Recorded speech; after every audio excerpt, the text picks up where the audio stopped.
Começamos agora mais uma edição do programa Mosaico.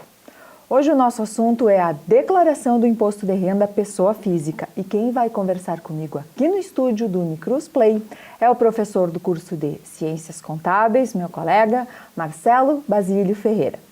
Seja bem-vindo e vamos, durante o nosso bate-papo, procurar sanar as dúvidas do público que nos assiste. Professor Marcelo, nos explica então o que é o imposto de renda, quem precisa pagar e por quê. Jaci, primeiro agradecer a oportunidade de estar aqui conversando contigo, conversando com o pessoal da Unicruz.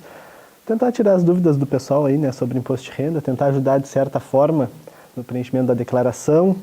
Eu vou trazer também para o nosso bate-papo alguns mitos e verdades sobre declaração de imposto de renda que eu acho que são importantes que a gente converse. O imposto de renda é um tributo federal, né? É um tributo que a gente recolhe para o governo federal, para o Tesouro Nacional, e ele, como o próprio nome diz, ele incide sobre a renda. Claro que quando a gente fala em imposto de renda e em renda, a gente pensa direto no salário. E não está errado, porque a grande maioria do imposto incidente no Brasil é sobre o salário das pessoas, sobre a tua remuneração, CLT, enfim. Mas não é só isso. Isso que é importante a gente deixar bem claro para o pessoal. Não é só sobre o salário que incide imposto de renda. Por exemplo, o funcionário autônomo, ele também incide imposto de renda sobre o autônomo. Sobre o teu capital, sobre os teus investimentos de capital também incide imposto de renda. Por exemplo, tem uma aplicação financeira, sobre essa aplicação financeira incide imposto de renda. Se o teu capital tu investe em imóveis, por exemplo, e tu aluga esses imóveis, sobre esse aluguel também incide imposto de renda. A gente tem que desmistificar isso de que é só sobre o salário, né? Tem outros itens também que a gente costuma chamar de proventos, que também incidem imposto de renda. Eles não são nem vinculados ao teu trabalho, nem vinculados ao teu capital. Como, por exemplo, tu ganhar na Mega Sena, por exemplo. É um rendimento, ele evolui o teu patrimônio e sobre esse rendimento também incide imposto de renda. Outras questões como herança, por exemplo, sobre todos esses rendimentos, seja do capital, seja do trabalho ou de qualquer natureza, como o próprio imposto diz, tem incidência de imposto de renda. E quem precisa pagar? Todos que receberem algum tipo de renda. Exatamente. Ao longo da nossa conversa, a gente vai ver que tem alguns casos que são isentos, enfim, que não precisa pagar. Mas a incidência é sobre qualquer tipo de renda. Depois tem as exceções pelas quais não tem que ter o recolhimento, mas incide sobre todo e qualquer renda e provento. Bom, e a declaração do imposto de renda, essa agora de 2022, veio com algumas novidades. Nos atualiza, então, professor, sobre alguns novos pontos que possam ter mudado aí na declaração desse ano e o que mudou, né, em relação a anos anteriores. Tu sabe que não veio com tantas novidades assim. Claro que tem algumas alterações em relação ao ano passado. A principal novidade que todos esperavam e que não veio é a atualização da nossa tabela, né? A nossa tabela ela tem uma defasagem gigantesca em relação à inflação, por exemplo. Para te ter uma ideia, já desde 1995 que a nossa tabela não é atualizada de acordo com a inflação. E desde 2016 que não tem atualização nenhuma.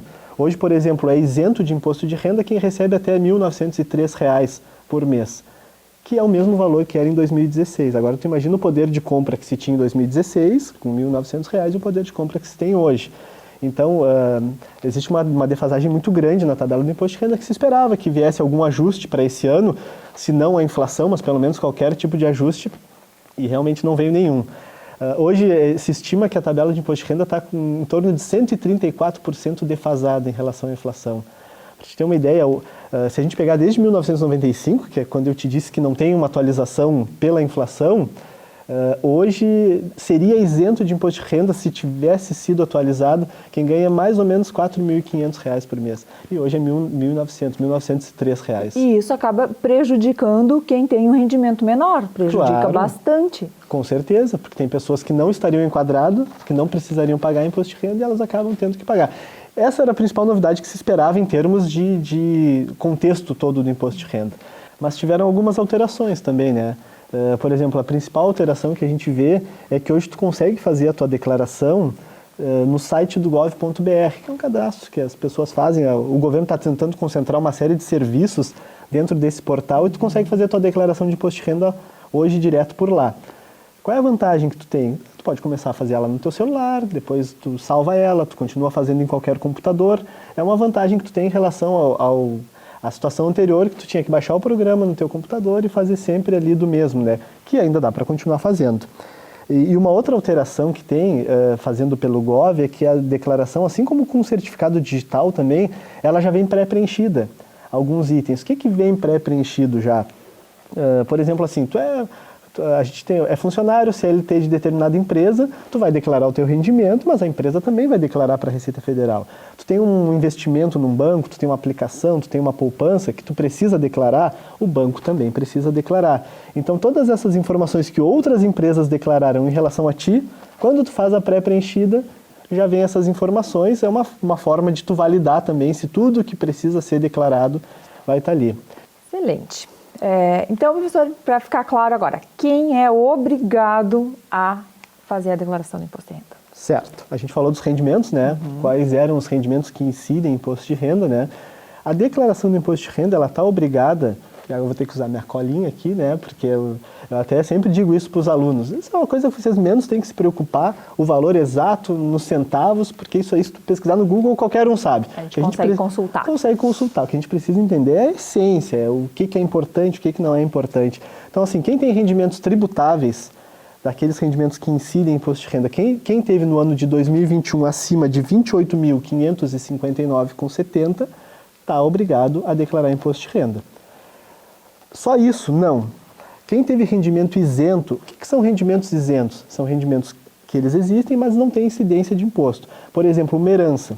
Tu recebeu uma herança, não vai pagar imposto de renda sobre a tua herança.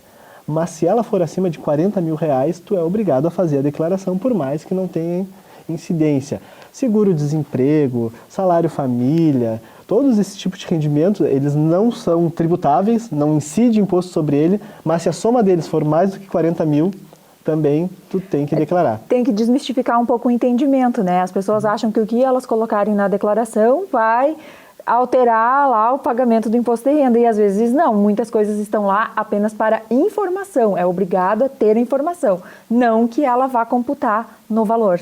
Tu acabou de pegar o primeiro mito ou verdade que eu ia fazer a proposta aqui para nós. Tudo que eu declaro no meu imposto de renda, eu vou ter que pagar imposto? É mito, não é verdade, porque tem muitos rendimentos que não têm incidência, mas tu tem que declarar eles mesmo assim, caso tu estejas obrigado por qualquer um dos motivos a declarar imposto de renda. Então é exatamente isso aí que tu falou, não quer dizer que vai aumentar o teu imposto de renda, mas te obriga a declarar. Um outro mito também que a gente costuma falar é o seguinte: vem cá, a Receita Federal, ela monitora o meu patrimônio, ela sabe o meu patrimônio, e isso é uma verdade. A Receita Federal, ela sabe teu patrimônio. Ela sabe, se tu comprou uma casa, ela sabe que tu comprou uma casa porque alguém te vendeu e quem vendeu declarou. Se tu comprou um carro, ela sabe. E aí uma outra obrigatoriedade que tem é quem tem patrimônio, quem tem bens e direitos acima de R$300 mil. Tu pode não ter tido R$1 de renda durante o ano, mas tu tem uma casa no teu nome que vale R$400 mil, que o valor dela é R$400 mil, tu está obrigada também a declarar, apesar de tu não ter nenhum tipo de rendimento. Vai pagar imposto de renda por causa disso? Não. Mas está obrigado a declarar. Uma outra questão importante é o seguinte: o MEI é obrigado a declarar imposto de renda ou não? Isso também é uma questão bem importante e depende. Tem muitas vezes o MEI, eu sou MEI, eu não preciso declarar imposto de renda. Mas não, pode ser que tu tenha que declarar sendo MEI. Isso, depois a gente vai falar mais adiante da nossa oficina de imposto de renda, eu levo muito isso para os alunos, porque a gente conhece muita gente que é MEI e que acha que não está obrigado. Mas pode estar. Não é uma regra, que é MEI, não paga. Não é uma regra, nem que declare, nem que não declara. Caso a caso. Depende da tua renda, depende da tua atividade, depende das tuas despesas, então é caso a caso, tem que ser avaliado. Elaboração da declaração do imposto de renda é coisa séria. É importante falar sempre com o contador da sua confiança, né, para fazer aquilo que for correto para não ter dor de cabeça depois. Com certeza. A gente até, nas nossas oficinas aqui, eu estou me antecipando falando da oficina, porque eu sou apaixonado pela oficina, mas a gente sempre estimula o pessoal a aprender a fazer. Para ter possibilidade de fazer a sua declaração. Mas assim, na dúvida, um dos maiores erros é tu transmitir a tua declaração de imposto de renda com qualquer tipo de dúvida. Na dúvida, procura um profissional, é importantíssimo. A gente tem gente muito capacitada aí para fazer, para ajudar, para dar suporte. Então, na dúvida, sempre procurar um profissional. Já aproveitando o gancho, já que estamos falando da oficina do imposto de renda, que o curso de Ciências Contábeis promove todos os anos, para não deixar o pessoal aí na curiosidade, né? Então, as oficinas ocorrem tradicionalmente nesse período que antecede a entrega da declaração, todos os anos no curso de Ciências Contábeis. Esse ano já tivemos a nossa. Já realizamos a nossa oficina esse ano, ela foi no dia 5 e no dia 12 de abril. Os alunos do 5º semestre e do 7º semestre do curso de Ciências Contábeis. É um evento assim, já muito interessante, é muito bom para os alunos. Os alunos, eles aprendem muito, a gente leva para a sala de aula detalhes sobre a elaboração, o que é importante, o trato deles, quando o cliente vem, de que forma que ele tem que abordar, quais são os documentos que ele precisa pedir. A gente dá um treinamento para os alunos e deixa eles aptos a elaborarem aquela primeira declaração de imposto de renda, né, que eles estão tão ansiosos para fazer. Eles relatam que chegam aqui, o tio quer que eu faça, a mãe quer que eu faça, eu não sei fazer, eu até sei um pouquinho, mas eu tenho medo. Ele precisa dessa primeira experiência, desse primeiro contato, sabe? E claro, sempre supervisionado por nós, pelos professores, enfim, mas é muito interessante. E aí a gente chama a comunidade, o pessoal se inscreve, o pessoal traz a documentação, foi muito interessante mesmo, a gente conseguiu um volume bem alto de restituição das declarações que nós fizemos, foi muito legal. Ah, que bom. E importante que a gente sempre fazia as oficinas com o pessoal do 7º.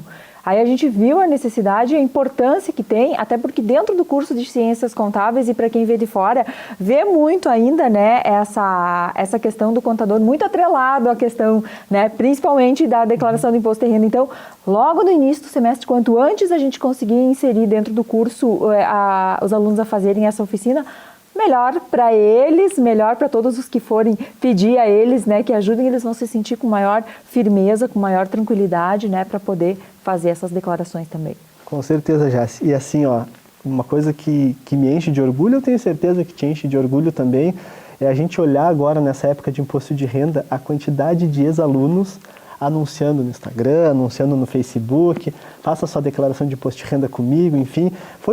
Esse ano foram mais de 10 alunos que passaram aqui pela nossa oficina que eu vi anunciando e já se remunerando com essa atividade, enfim, e prestando um serviço de alta qualidade. Então, é muito importante para eles, eles já enxergam isso hoje como uma possibilidade de ali na frente rentabilizar, né, virar renda para eles.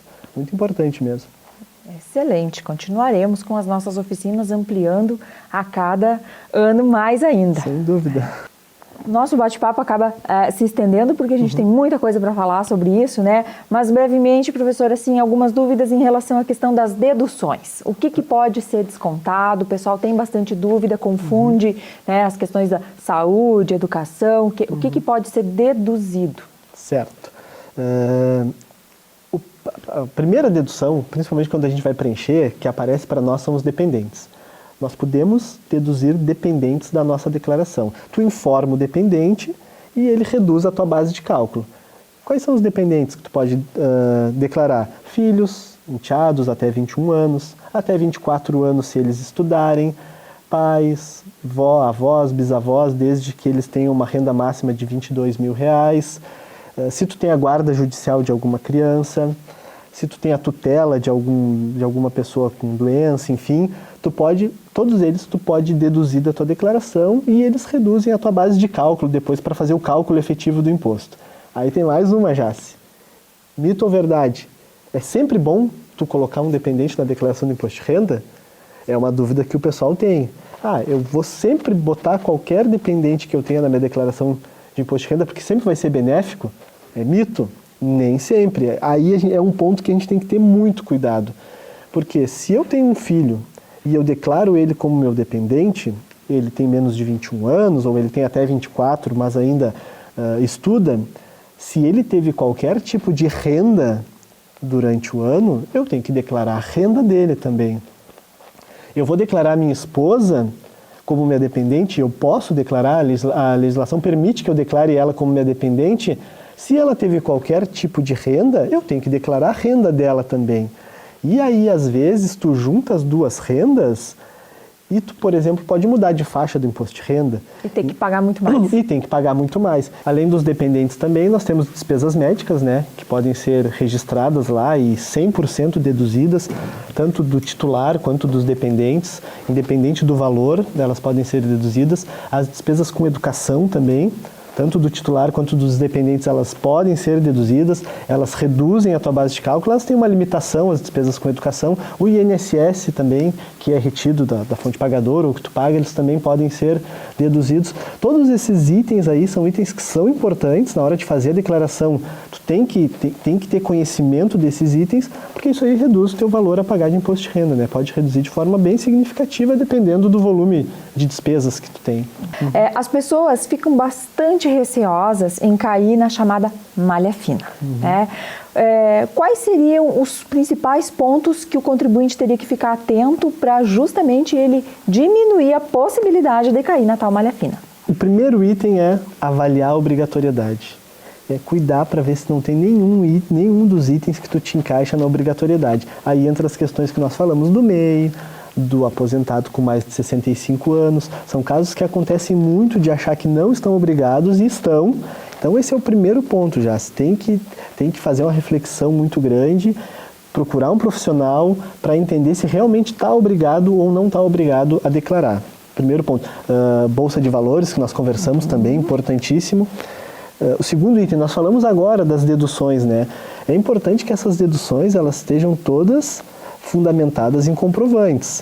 O pessoal começa a gerar informação e a gente tem que sempre lembrar que tudo que tu declarar como despesa, tu vai declarar uma despesa com educação, tu vai colocar o CNPJ da instituição de ensino. E essa instituição de ensino também vai ter que declarar que prestou esse serviço para ti. Tu vai declarar uma despesa médica, tu vai ter que colocar o CPF do médico, ou o CNPJ da clínica, enfim. E aí tu precisa ter esses comprovantes, porque do outro lado essa pessoa vai ter que declarar também. E às vezes se ela não declarou do outro lado, isso pode cair na malha fina. E cair na malha fina não quer dizer que tu vai ter que pagar multa, não quer dizer que tu vai ter que recolher o imposto. Isso quer dizer que tu vai ter que no mínimo ir lá e dar algumas explicações. Que se a tua declaração estiver certa, não tem problema nenhum. A gente viu que tem bastante coisa, né, que não é tão simples assim. A presença, né, de um profissional é essencial, né? É extremamente importante, porque o profissional é quem está estudando para fazer aquele tipo de declaração, é a pessoa capacitada, então, na dúvida, acho que vale a pena. Vale muito a pena. Muito obrigada, então, pela sua presença. Professor Marcelo, acho que foi muito esclarecedor, muitas dúvidas a gente já tirou e muitas ainda a gente pode tirar em outros momentos oportunos, né? Temos aí até o final do dia 31 para poder fazer a declaração. Reforçando, então, para quem ainda não fez a declaração, o prazo de entrega vai até 31 de maio. Corre para o sistema da Receita Federal para realizar o preenchimento ou procure um contador da sua confiança. E para você que nos assistiu até aqui, muito obrigado pela companhia. Na próxima edição, estamos de volta com algum assunto da atualidade ou destaque para algum curso do CCHS. Tchau, tchau!